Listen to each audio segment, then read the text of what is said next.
I'd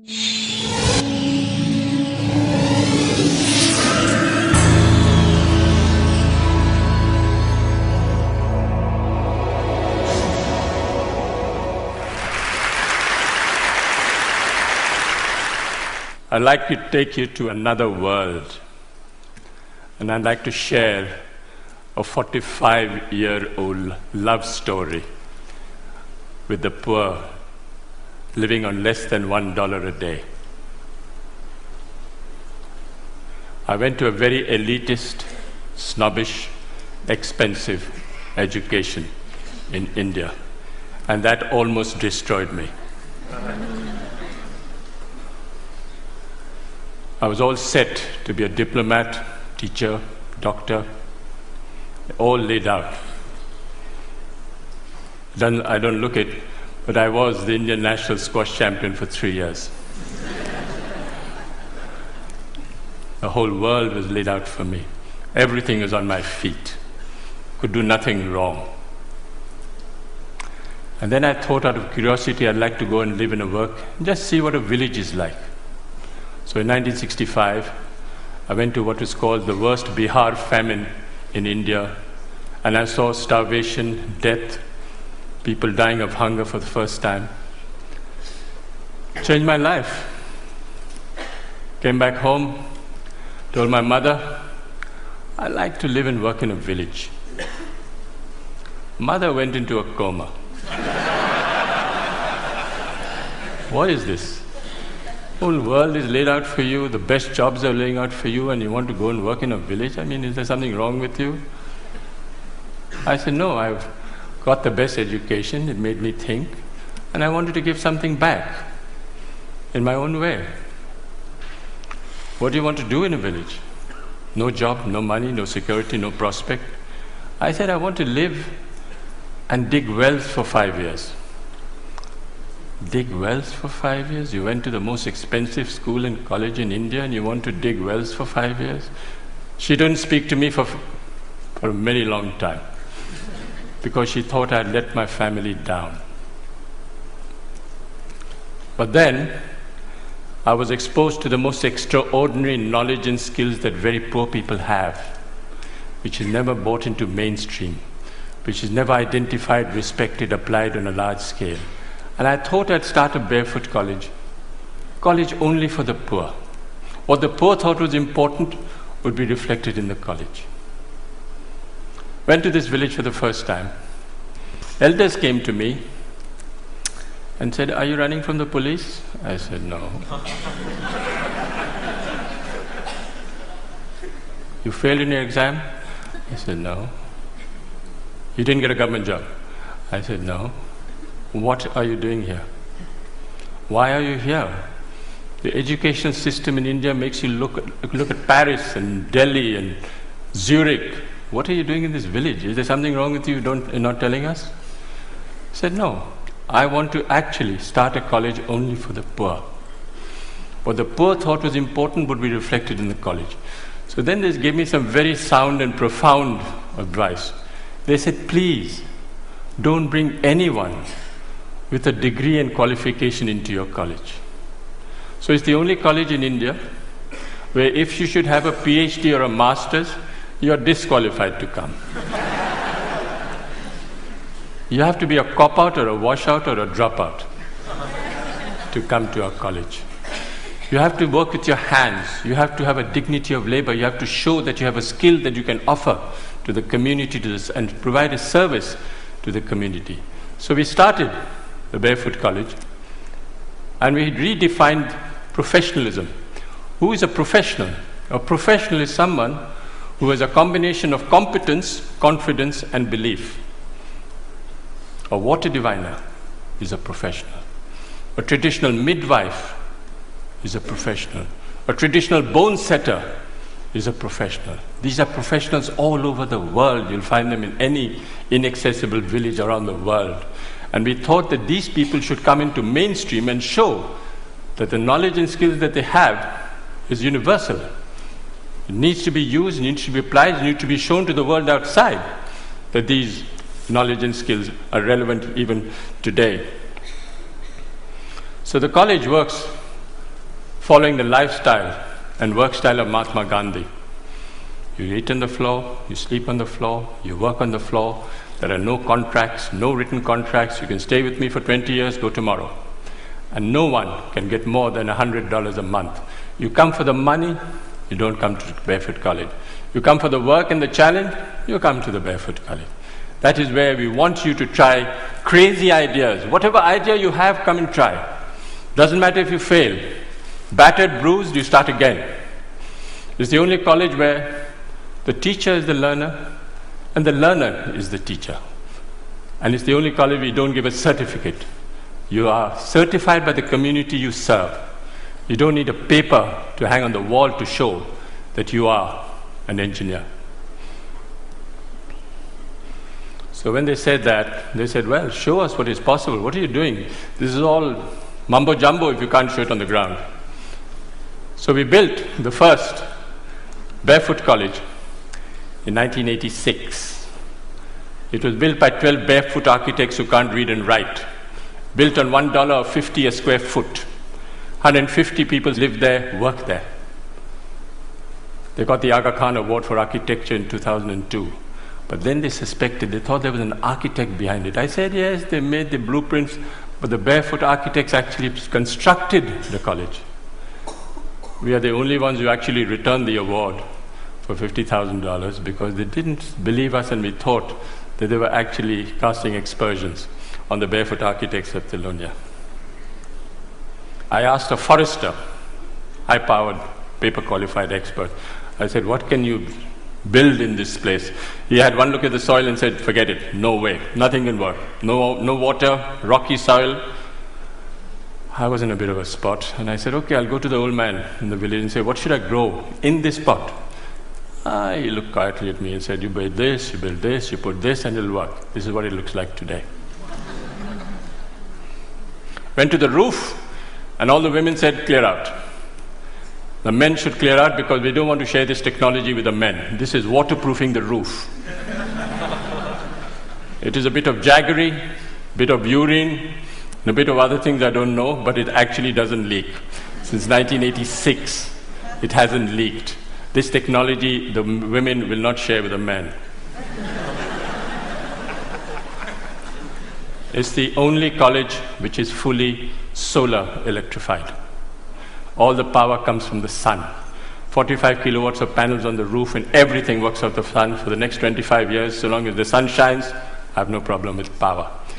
But the beauty is that it was installed by a priest, a Hindu priest who's only done 8 years of primary schooling. Never been to school, never been to college. He knows more about solar than anyone I know anywhere in the world. Guaranteed. Food, if you come to the Barefoot College, is solar cooked.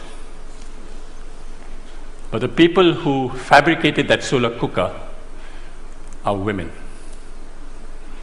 Illiterate women who actually fabricate the most sophisticated solar cooker. It's a parabolic Scheffler solar cooker.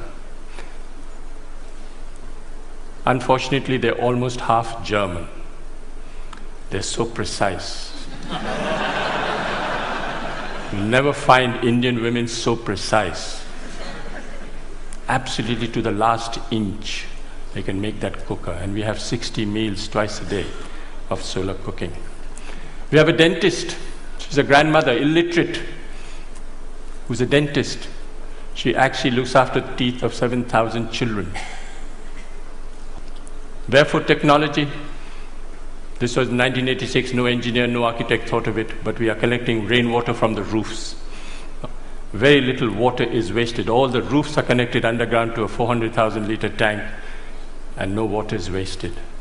If we have 4 years of drought, we still have water in the campus because we collect rainwater. 60% of children don't go to school because they have to look after animals, sheep, goats, domestic chores. So we thought of starting a school at night for the children. We call the night schools of Thilonia. Over 75,000 children have gone through these night schools because it's for the convenience of the child, it's not for the convenience of the teacher. And what do we teach in these schools? Democracy, citizenship, how you should measure your land, what you should do if you're arrested, what you should do if your animal is sick. This is what we teach in the night schools. But all the schools are solar lit. Every 5 years, we have an election between 6 to 14-year-old children participate in a democratic process, and they elect a prime minister. The prime minister is 12 years old. She looks after 20 goats in the morning, but she's prime minister in the evening. She has a cabinet, Minister for Education, Minister for Energy, Minister for Health, and they actually monitor and supervise 150 schools for 7,000 children. She got the World's Children's Prize 5 years ago, and she went to Sweden. First time ever going out of a village, never seen Sweden, wasn't dazzled at all by what was happening. And the Queen of Sweden, who's there, turned to me and said, "Can you ask this child where she got her confidence from? She's only 12 years old, and she's not dazzled by anything." And the girl who's on her left turned to me and looked at the Queen straight in the eye and said, "Please tell her I'm the Prime Minister."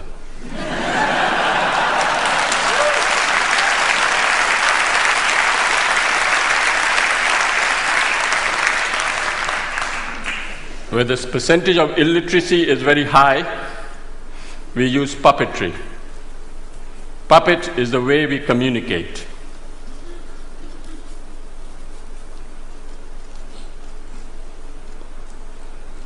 You have Joachim Chacha, who's 300 years old. He's my psychoanalyst, he's my teacher, he's my doctor, he's my lawyer, he's my donor. He actually raises money, solves my disputes. He solves my problems in the village. If there's tension in the village, if the attendance in the schools go down and there's a friction between the teacher and the parent, the puppet calls the teacher and the parent in front of the whole village and says, "Shake hands, the attendance must not drop." These puppets are made out of recycled World Bank reports.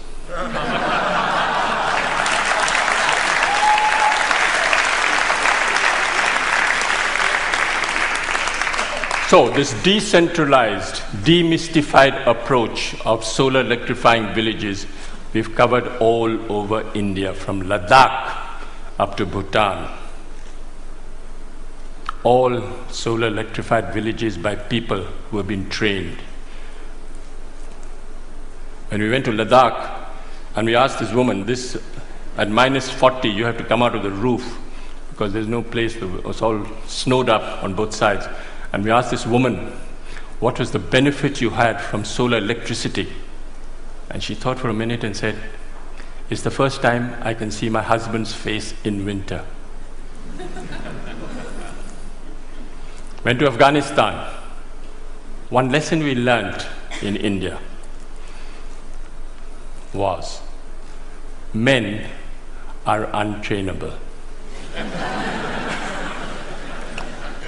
Men are restless, men are ambitious, men are compulsively mobile, and they all want a certificate. All across the globe, you'll have this tendency of men wanting a certificate. Why? Because they want to leave the village and go to a city looking for a job. So we came up with a great solution: train grandmothers. What's the best way of communicating in the world today? Television? No. Telegraph? No. Telephone? No. Tell a woman.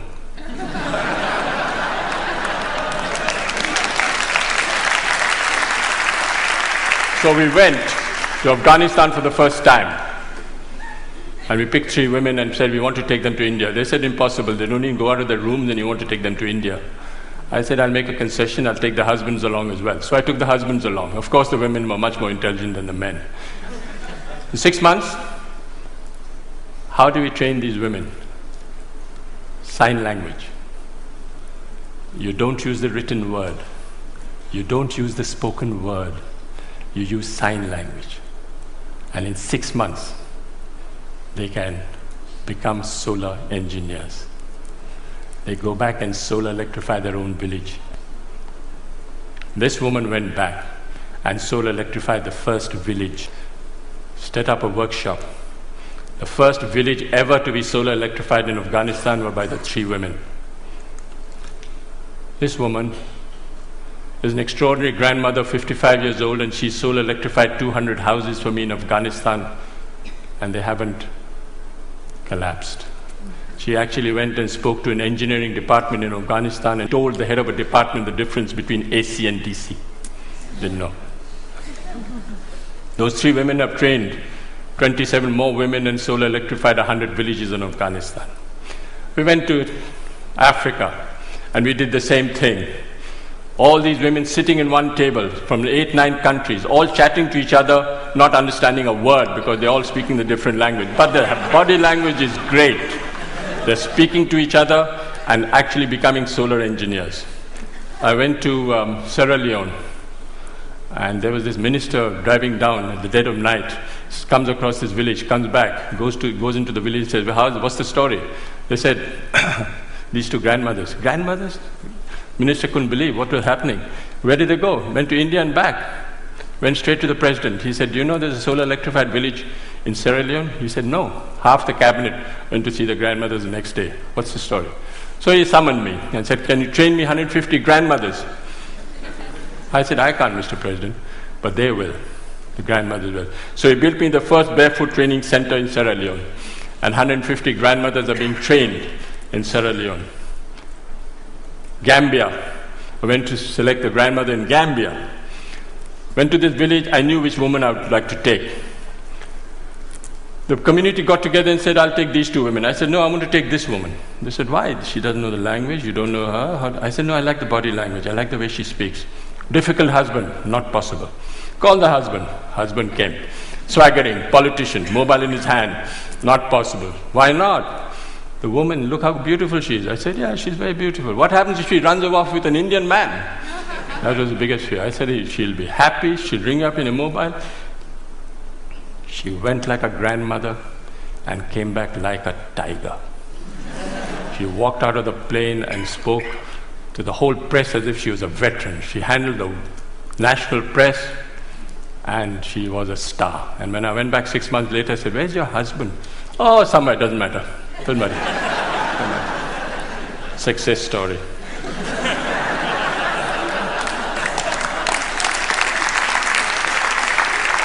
I will just wind up by saying that I think you don't have to look for solutions outside. Look for solutions within and listen to people. They have the solutions in front of you. They're all over the world. Don't even worry. Don't listen to the World Bank. Listen to the people on the ground. They have all the solutions in the world. I'll end with a quotation by Mahatma Gandhi. First they ignore you, then they laugh at you, then they fight you, and then you win. Thank you.